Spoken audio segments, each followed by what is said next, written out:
नाज़रीन न्यूज़ 18 में आपका खैर मकदम और आप देख रहे हैं आज की ताज़ा खबर। आज की ताज़ा खबर में जिन खबरों पर हमारी खास नजर रहेगी उनमें सबसे अहम खबर निर्भया इज्तिमाई इस्मत रेजी के ताल्लुक से है। आज सदर जमहूरिया रामनाथ कोविंद के जरिए खारिज की गई रहम की अपील के खिलाफ कसूरवार मुकेश सिंह की अर्जी पर सुप्रीम कोर्ट में समाअत। इस मामले पर 3 जजों की बेंच आज सुनवाई करेगी। खबर शेल्टर होम केस से जुड़ी है।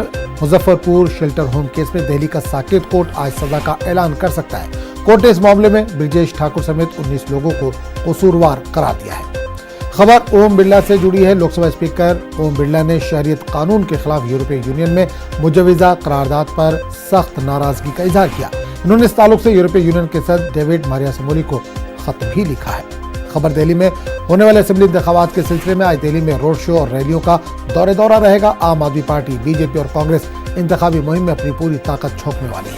केजरीवाल और अमित शाह की कई रैलियां होने वाली हैं। खबर कोरोना वायरस से जुड़ी है। चीन में कोरोना वायरस का कहर जारी है। अब तक वहां 100 अफराद हलाक हो चुके हैं। वुहान से हिंदुस्तानियों के इनखला की तैयारियां जारी है।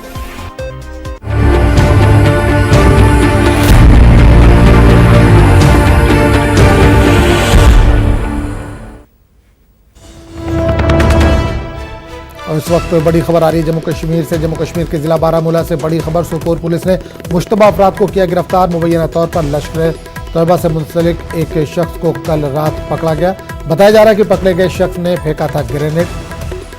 तुझे शरीफ में कल शाम बिलाल मोहम्मद नामी मुकामी को बनाया था निशाना। ग्रेनेड फटने से मुबैना तौर पर मकान को पहुंचा था नुकसान। ग्रेनेड हमले में जानी नुकसान की कोई इतला नहीं है। पुलिस पूरे मामले की छानबीन कर रही है।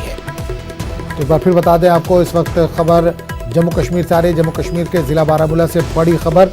सोपोर पुलिस ने मुश्तबा अफराद को गिरफ्तार किया। इस पूरे मामले पर बात करने के लिए हम सीधे रुक करेंगे अपने नुमाइंदे के पास। सज्जाद इस वक्त हमारे साथ मौजूद हैं। सज्जाद, बारामूला से एक बड़ी खबर आ रही है, एक मुश्तबा अफराद को गिरफ्तार किया गया, क्या है पूरा मामला?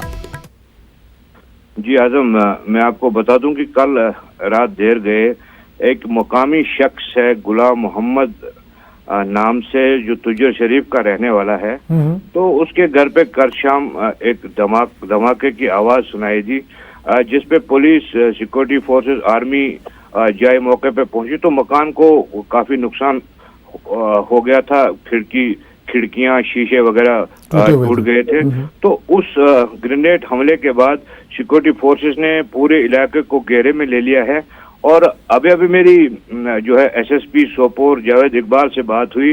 उनका कहना था कि इस सिलसिले में तहकीकात अभी चल रही है, इन्वेस्टिगेशन जारी है और उन्होंने इस धमाके के सिलसिले में कुछ मुश्तबा अफराद को गिरफ्तार किया गया है, जिनसे पूछताछ जारी है। सज्जाद, आपसे जानना चाहेंगे, ग्रेनेड धमाका हुआ है, घर की खिड़कियां वगैरह टूट गई आपने जैसे बताया, तो क्या ग्रेनेड घर के अंदर रखा था या बाहर से किसी ने फेंका था? निशाना कौन था?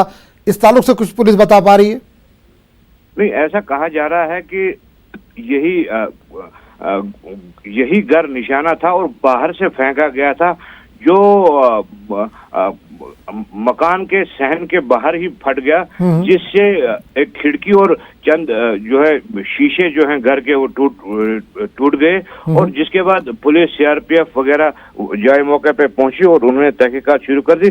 इब्तिदाई तहकीकात में ये उन्होंने सिक्योरिटी फोर्सेस और पुलिस ने कुछ मुश्तबा अफराद को हिरासत में ले लिया है और इस पूरे मामले की जो है इन्वेस्टिगेशन जारी है। जी बिल्कुल सज्जाद, एक चीज और जानना चाहेंगे, जिस घर पर ग्रेनेड फेंका गया, घर में क्या कुछ लोग मौजूद थे? उनका क्या रद्द अमल है, उनका क्या कहना है, किस वजह से उनको निशाना बनाया गया होगा? जी, वजह तो अभी एसएसपी साहब ने कोई बताई नहीं अभी जो खास वजह है, लेकिन घर के अंदर बिल्कुल लोग मौजूद थे। खौफ हिरास का माहौल पैदा हो गया, इधर उधर भागने लगे, जिसके बाद सिक्योरिटी वहां पे पहुंची और हालात को काबू में कर लिया गया। चलिए सज्जाद, बहुत बहुत शुक्रिया इस तमाम जानकारी के लिए।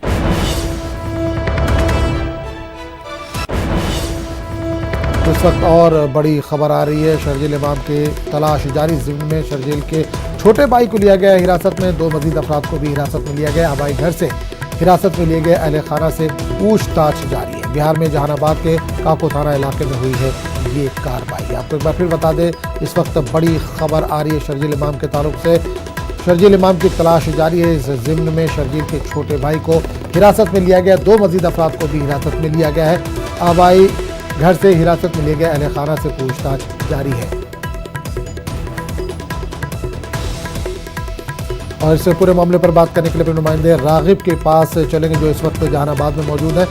रागिब, जानना चाहेंगे, शर्जील इमाम की तलाश जारी है, छोटे भाई को हिरासत में लिया गया है, 2 लोग और हैं जिनको हिरासत में लिया गया है। कौन लोग ये हैं और क्या पूछताछ इस वक्त जारी है इनसे? आजम, मैं बता दूं कि ये जो है शर्जील इमाम के छोटे भाई मुजम्मिल इमाम और उनके मुजम्मिल इमाम के एक दोस्त, जो कुल मिलाकर 2 लोग होते हैं, इनको हिरासत में लिया गया है। और आज सुबह के वक्त उनके घर पे पुलिस आई थी, जिसमें काको थाना और उसके अलावा जहानाबाद के भी कई पुलिस के अलावा कई बाहरी एजेंसीज भी थी। उन लोगों ने शर्जील इमाम के छोटे भाई मुजम्मिल को उनके घर से हिरासत में लिया है और किसी ऐसी जगह पर रख करके पूछताछ की जा रही है जो शर्जील इमाम के जो ठिकाने हैं उसके बारे में पता किया जा रहा है कि आखिर शर्जील कहाँ छुपे हैं। ताबड़तोड़ छापेमारी की जा रही है, काको से लेकर के पटना तक, जहां भी ये जानकारी मिल रही है, उनके लास्ट लोकेशन मिल रहे हैं, वहां छापेमारी जारी है। और इसी के सबब उनके घर पे भी छापेमारी की गई थी। 26 जनवरी के दिन सुबह में भी की गई थी और 3 लोगों को हिरासत में लेकर पूछताछ किया गया था। हालांकि तीनों को फिर छोड़ दिया गया था। आज सुबह एजेंसी उनके घर पे पहुंची है और उनके छोटे भाई मुजम्मिल इमाम को हिरासत में लिया गया है और उनके एक दोस्त को हिरासत में लिया गया है। और यह जानकारी मुहैया चाहती है कि आखिर शर्जील जो है वो कहाँ छुपे हैं। बिल्कुल रागिब, क्या कुछ जानकारी मिल पाई है शर्जील कहाँ है? क्योंकि लगातार हम देख रहे हैं, चाहे वो शाहीन बाग हो, दिल्ली में हो, JNU में भी देखे गए वो, उसके अलावा अलीगढ़ मुस्लिम यूनिवर्सिटी में भी कई प्रोग्रामों में उन्होंने शिरकत की है। तो इस वक्त कहाँ पे होंगे? कुछ इस तरह की जानकारी निकल के आ पा रही है? जी, कल उनके अहले खाना से मेरी बात हुई थी। उन्होंने कहा था कि जो उन्होंने स्पीच दी थी वो अलीगढ़ में स्पीच दी थी और वो 16 तारीख की थी और बाद में फिर 25 तारीख को उन पर केस होता है। और इस बीच वो आसनसोल में गए, गया में थे, फिर अपने आबाई वतन जो काको है वहां है। चूंकि इनकी पूरी फैमिली जो है वो पटना में शिफ्टेड है और वही पटना में रहती है। तो उसके बाद फिर ये काको से निकलकर पटना में गए और जो लास्ट लोकेशन है उनका, और उसी बिना पर पटना में और काको में भी छापेमारी की जा रही है।